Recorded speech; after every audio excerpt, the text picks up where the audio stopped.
Welcome back to the Broke Diaspora, and it's another beautiful day here in Ghana. This is Project Denchira episode 16, and today we're back on site already digging for foundations for our pillar and cantilever.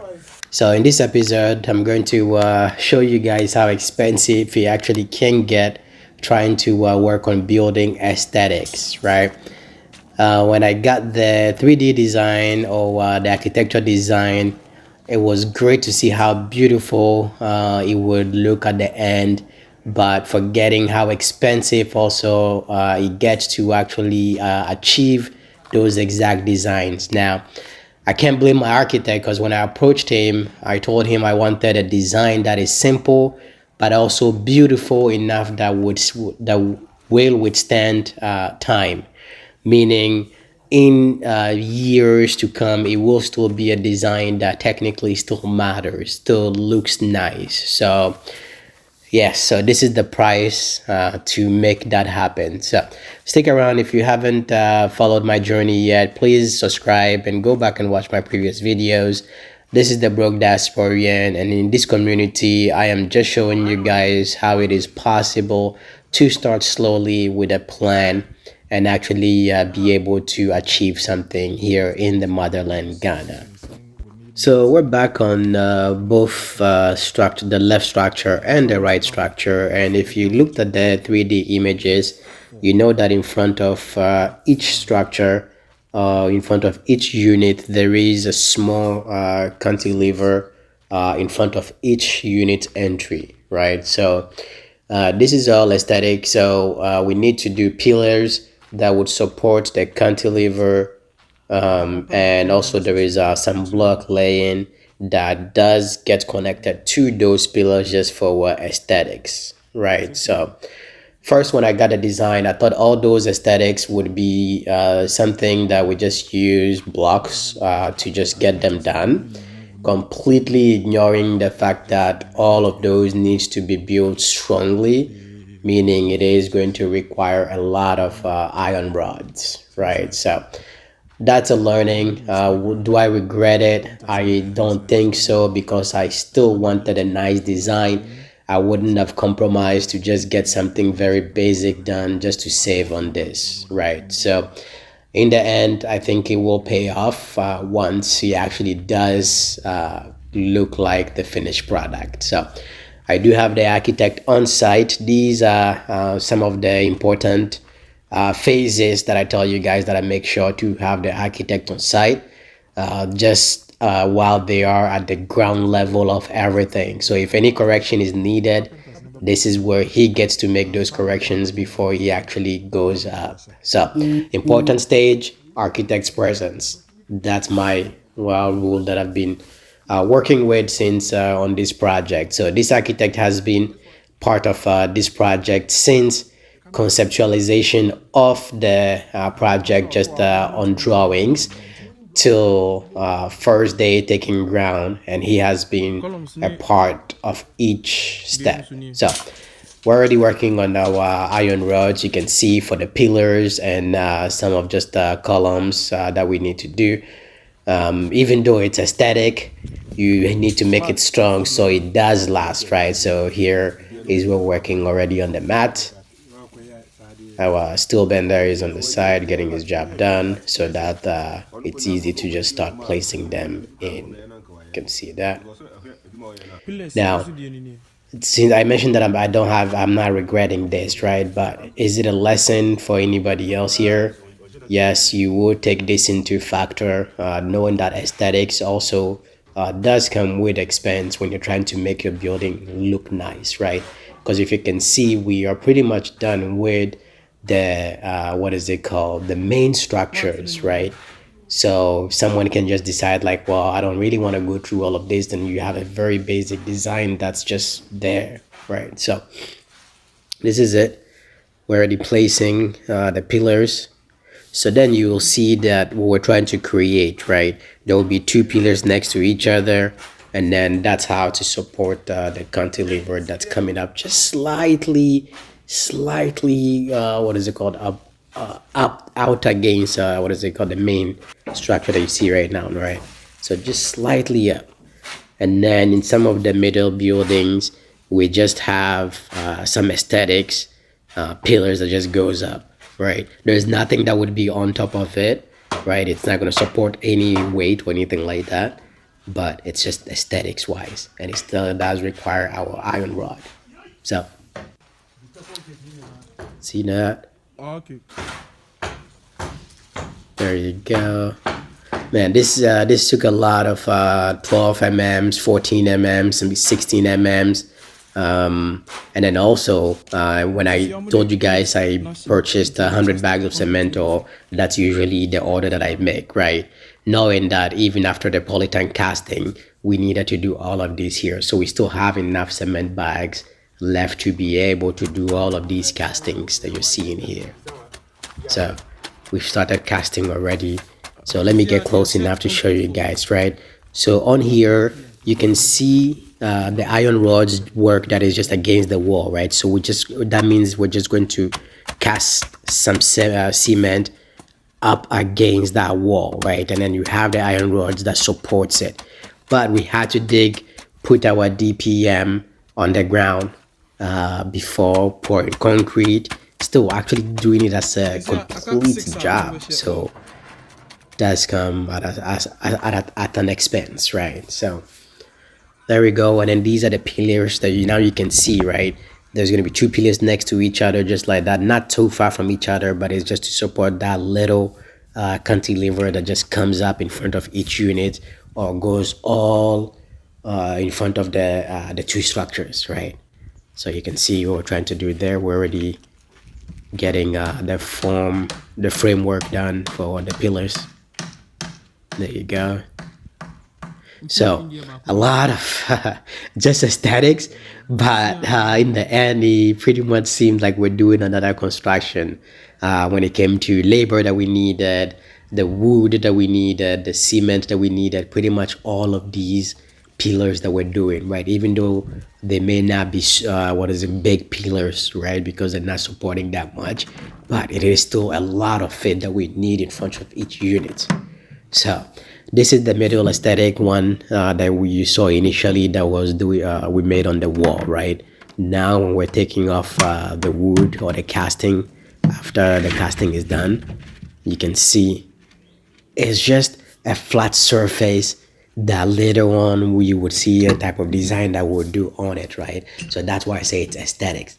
But I just thought most of these were just blocks that we would just do. I guess we could go that route, but I mean, my architect, I asked him to do something great, and this is what we came up with. So at this point now, I think there's no going back, right? So we've made so much progress. Now all the pillars have been casted, all the aesthetics columns also have been casted, where the carpenter is taking his time to just slowly remove the wood. All of these woods are rental, right? We rented them, so it takes his time to remove it, get them cleaned, so that we can return it, right? So, and at this point, he's just doing it by himself because he takes the contract. We're not in a rush like that, so as long as you just get the job done within the time frame that we have to return the wood by, right? So this is it. After all of these aesthetics one down, you're going to see also how we end up starting to cast or start working on the iron rods for the cantilever, right? You guys are going to see that, and that also would involve a lot of cement again to start casting the cantilever. So yeah, in the end, like it's just a one story or one level structure, but it still ended up taking a lot because of the aesthetics or the design that we're going with. So no regret, because when you see the finished product, it's going to be all worth it, right? It's still a simple design, a simple one level design, but tell the architect to be creative, right? So that's why a lot of people say, meaning you don't have to build a mansion, or you don't have to do what is it called, 3, 4 levels to make it nice, right? You can still find an architect that does even a studio bedroom for you that looks amazing, right?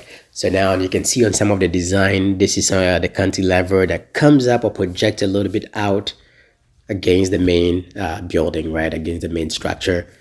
So you can see the bamboo comes in again to start supporting that. So all of these requires what? We're gonna do some iron rod. We're gonna lay some iron rods before we cast it, right? So it's a great design. Some, here you can see that it just stops right here on just this unit, right? And the other unit has a different type of design. So altogether, we're trying to make it not boring. So if you look up here, in all of that space, we're going to have to lay some iron rods, right? That's the one that you saw in the beginning of the videos that we already got ready. So yeah, it takes a lot of iron rods, a lot of labor again, and a lot of cement. So far, we still have our sand and the one trip of sand and one trip of stone that was delivered. That's still there, and enough for this. So we're good. See all, and then when you have two structures, right? So just imagine. Yep, you can see all of this here. And all of this will take, so the left side is what we've already casted, right? And then the right side now is the new one that we have to do to support static little cantilever that needs to project a little outside, if you know what I mean, right? So, and for just a picture in front of each unit, the entry is not just exposed to just like rain and when it's raining or anything like that, right? You have that little projection that kind of covers the entry of the unit, right? So that's the idea there. But forgetting that, yes, all of that you need to reinforce it and make it strong, right? It's not just laying block and then have it just drop on somebody one day. So yeah, I guess that's my lesson to factor in the expenses. So this was when the pillars were ready and just curing the pillars, right? So what is the curing process? Curing is just when you finish casting anything concrete wise, there is time frame where you just need to pour some water on it just to let it dry, right? So especially if you are in a season where it's not raining, then you unfortunately, or you have to get somebody to actually do that job manually, right? So some pillars ready, some pillars still what we're casting, but now you have a clear picture of what we're trying to do. The pillars that are done, you have some block laying that we did to connect them to the pillars. All of this is just aesthetics. Why? We wanted a good design. That's all I can say. And yeah, there you go. So then in front of every unit going around on the right structure, the framework is done, supporting it. Yeah. So that's why we bought all 230 or 220 pieces of bamboos, right? For all the different projects. And we have these bamboos until we are completely done with this whole project before we move it to, a different project that might need it, right? So I when they first estimated the bamboos, I was like, why that many? Forgetting that we need to do so many of these like this, like so many casting or so much casting. So you saw how we started from the beginning of that right structure all the way to the end, that we're doing what? Pillars and columns to support the cantilever there, right? So that's, yeah. And then, so the right structure is a total of 5 units, and the left structure is a total of 4 units. So just imagine that. So it's two long buildings, and then, yeah. And then, but when this is all done, then polytanks is already casted, and we finish this level. That just means that we are at the roofing stage. So I'm glad. And then after that, we need to start thinking about the third structure, right? The one with the two stores in front and the studio as well. So that's an expense that I don't even want to think about right now. Yes, I do have the bill of quantity for that as well. So not, I'm just saying I don't want to think about it, but I do know the expense that's awaiting for that, and I can't wait to show you guys all the progress there. So you guys see the block lane that just extends out a little bit from the building just to be able to do some aesthetic stuff. See some pillars, what is it called, to the block lane in between two pillars. All of that is for aesthetics, right in front of the windows. So it's not a story building, but very still a complicated building enough. See all that. And then yeah, so you see it kind of does with those extension, it makes the space between the two building much smaller, right? But that's all part of the design, and we knew about that.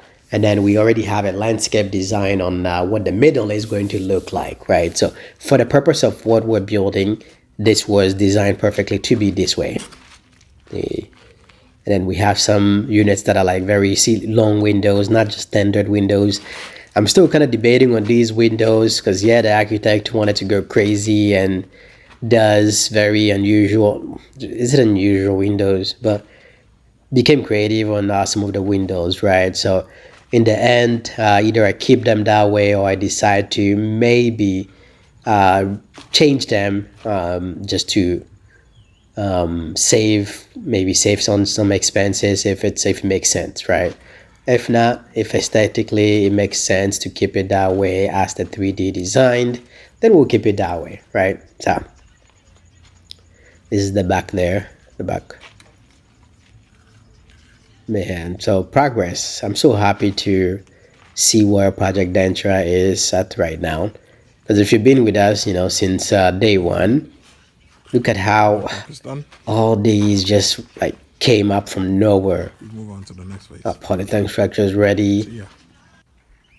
And then if you think about it, I don't know if you saw the design. The polytank structure are designed in a way that's also where the bathrooms are, right? So the casting that we did is technically covering those bathrooms, right? So very cool. So now you see up there, our steel bender came in and laid his iron rods. So it took a lot. You see, every single place is that you're going to cast, you have to lay some iron rods. So these are all 14 mm, 16 mm binding wires to make all of this ready. See that? And then for steel bender, it's a whole team of 3, usually 4 people that come, and then they just get their job done. Once the carpenter is done and we give them the green light, they come in and get their job done, right? So see that cantilever already. All these are laid, and then it's just ready for casting, right? Wow. Oh man, anytime I get a call that we need more this, more that, it's always it's not always pleasant, but you always close your eyes and think about, like, you had a plan before you started this, and you're getting closer, right? The more steps that you take, the closer you're getting to the end as well. So, and I don't do what I cannot financially bear, right? I have other projects and other priorities as well. So there's a specific budget that is designed to go into this project monthly, weekly, daily, slowly, and also including the surprises, right? The ones that you can never plan for. So always a bucket for that as well. But this is it. See, now it's like you have double columns, double pillars, double of everything in front of each structure. Is it unnecessary? That's how we designed it, right?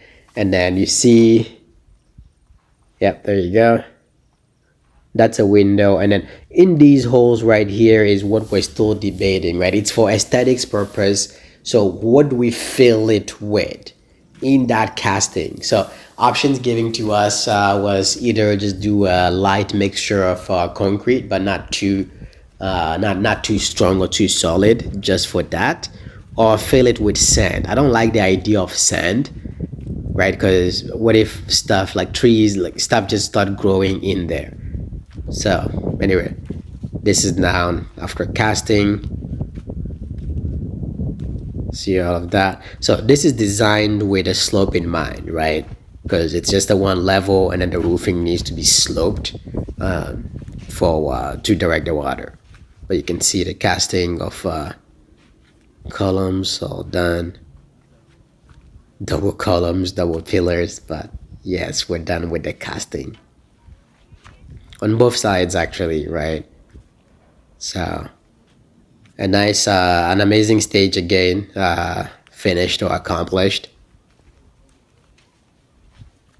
Took a lot of money, but very important stage that's also just accomplished there. So at this point, I think all casting is done, right? At least on the two structures, because they are at the roofing level now. Polytank casting is already done. So if any casting needs to be done now, it would be on the third structure, the new structure we haven't started yet. So now you can see the cantilever casting. Just a little projection out, right? So nothing crazy, but you saw how much work you needed to dig. Yeah. All around there, in front of each unit.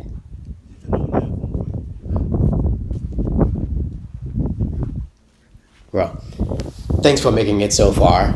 If you haven't joined the family yet, this is the Broke Diasporian, where I show you guys what I'm doing here in the motherland to earn my daily 1 Ghana cedis. So if you haven't joined the family, please subscribe, be part of this journey, and hi to all my neighbors in Denchira. And thank you so much for pushing this community. It's amazing to see the growth that we're making. And I hope this is another amazing episode that you've learned from my mistake. And stick around for more stuff here at Project Denchira. I'm excited to show you guys what we get to achieve here.